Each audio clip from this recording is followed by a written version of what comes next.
Assalamualaikum warahmatullahi wabarakatuh. Alhamdulillah. Alhamdulillahilladzi 'allama bil qalam, 'allamal insana ma lam ya'lam. Asyhadu an la ilaha illallah wa asyhadu anna Muhammadar Rasulullah. Allahumma shalli ala sayyidina Muhammad wa ala ali sayyidina Muhammad. Dalam suasana Lebaran Idul Fitri ini, saya mengucapkan selamat Hari Raya Idul Fitri untuk semua muslimin muslimat, mukminin mukminat. Semoga kita kembali fitri dan segala amal ibadah kita yang telah dilaksanakan, khususnya puasa Ramadan, diterima oleh Allah Subhanahu wa taala. Amin ya Allah ya rabbal alamin. Dalam kesempatan ini saya akan menjawab pertanyaan dari seseorang mengenai puasa sunat 6 hari di bulan Syawal. Pertanyaannya itu, apa yang harus kita dahulukan? Apakah kita puasa sunat 6 hari di bulan Syawal atau mengqadha terlebih dahulu? Itu pertanyaannya. Namun sebelum saya menjawab pertanyaan tersebut, perlu kita ketahui bahwa bagaimana fadilah ataupun ganjaran pahala ketika kita sudah melaksanakan puasa Ramadan dilanjutkan dengan puasa sunat 6 hari di bulan Syawal. Ini sesuai keterangan hadis Rasulullah SAW yang diriwayatkan oleh Imam Muslim, man shoma Ramadan summa atba'ahu bisittin min Syawal kana kasyamid dahr. Yang artinya adalah barang siapa yang berpuasa Ramadan kemudian melanjutkan puasanya 6 hari di bulan Syawal, kana kasyamid dahr, dia seakan-akan puasa selama 1 tahun. Itu adalah keutamaan ketika kita melaksanakan puasa Ramadan dilanjutkan dengan puasa sunat 6 hari di bulan Syawal. Akan tetapi perlu kita ketahui bahwa yang masuk dalam kriteria hadis ini adalah yang mereka yang melaksanakan puasa Ramadan itu dengan sempurna selama 1 bulan full. Ketika kita melaksanakan puasa Ramadan selama 1 bulan full, kemudian kita melanjutkan puasa sunat 6 hari di bulan Syawal, nah maka kita seperti puasa selama 1 tahun. Gambarannya seperti apa? Gambarannya adalah ketika kita puasa Ramadan itu seakan-akan ya puasanya selama 10 bulan. Ini masih hadis juga yang diriwayatkan oleh An-Nasa'i. Nah, sedangkan puasa 6 hari di bulan Syawal itu seperti puasa selama 2 bulan. Nah, maka ketika digabungkan antara puasa Ramadan dengan puasa sunat 6 hari di bulan Syawal, itu seakan-akan kita berpuasa selama 1 tahun. Itu fadilah ketika kita melanjutkan puasa di bulan Syawal 6 hari. Nah, yang menjadi pertanyaan, bagaimana nih kalau misalnya kita punya qadha puasa Ramadan? Apakah kita mendahulukan qadha tersebut atau kita mendahulukan puasa sunatnya? Mengenai ini saya merujuk ke kitab Nihayatul Muhtaj jilid ketiga halaman 208 kalau nggak salah. Di sana disebutkan bahwa ada 2 kondisi. Yang pertama adalah ketika qadha puasa Ramadan itu liudrin, ada uzur. Nah, ini ada 2 kondisi ya, nanti akan saya paparkan redaksinya. Yang kedua adalah li ghairi udrin. Bagaimana kalau misalnya kita punya qadha puasa Ramadan karena uzur? Apakah kita mendahulukan qadhanya atau kita mendahulukan puasa sunatnya?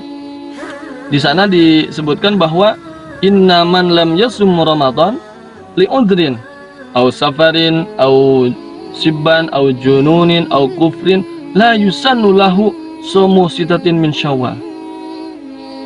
Artinya adalah bahwa orang yang mempunyai qadha ataupun orang yang tidak berpuasa Ramadan itu karena uzur. Misalnya uzurnya ya kalau di situ disebutkan syiban anak kecil, jununin safarin perjalanan, kufrin kufur.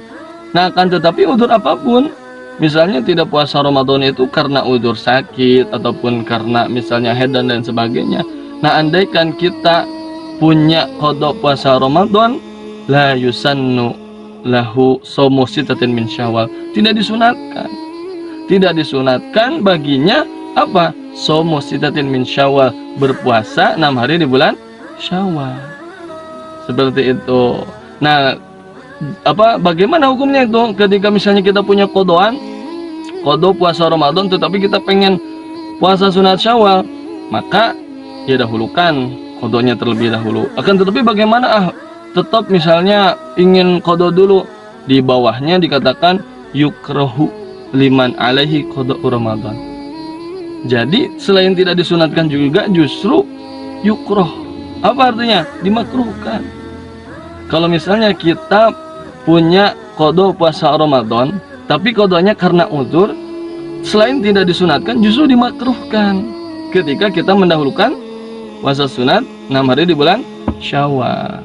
Nah, yang kedua adalah kondisi yang kedua, bagaimana kalau misalnya itu punya qodho Ramadannya itu tanpa uzur.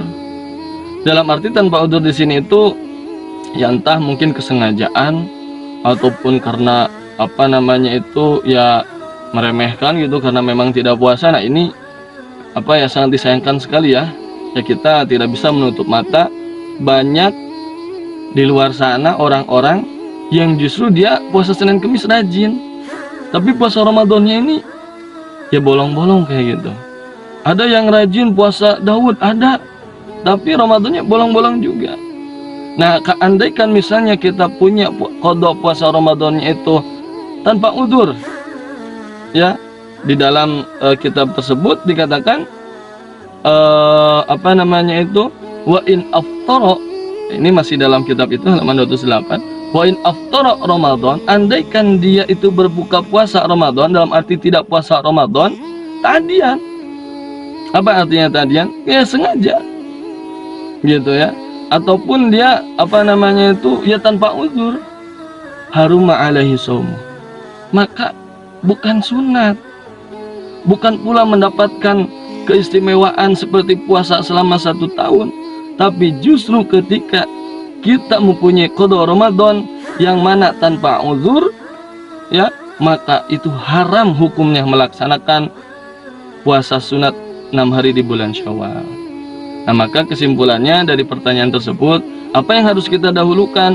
Maka saran saya adalah dahulukan qodho Ramadan terlebih dahulu, baru kita melaksanakan puasa sunat Syawal 6 hari seperti itu. Nah, dalam hal seperti ini sebenarnya mudah ya. Ketika kita berbenturan antara antara amal suatu ibadah, maka kita lihat hukumnya daripada ibadah tersebut. Di sini berbenturan antara qodho Ramadan dan juga puasa sunat Syawal. Kita tahu bahwa puasa Ramadan itu ya wajib, sedangkan puasa sunat Syawal itu ya sunnah. Nah, maka ya harus kita dahulukan adalah kewajiban terlebih dahulu. Maka saran saya adalah penuhi dulu puasa qodho puasa Ramadannya. Ketika kita sudah melaksanakan, baru boleh kita untuk melaksanakan puasa sunat 6 hari di bulan Syawal. Itu saja dari saya. Wallahu a'lam bishawab.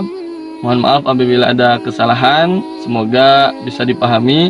Andaikan ada pertanyaan silahkan aja di komentar. Terima kasih. Wallahul muwaffiq ila aqwamit thoriq. Assalamualaikum warahmatullahi wabarakatuh.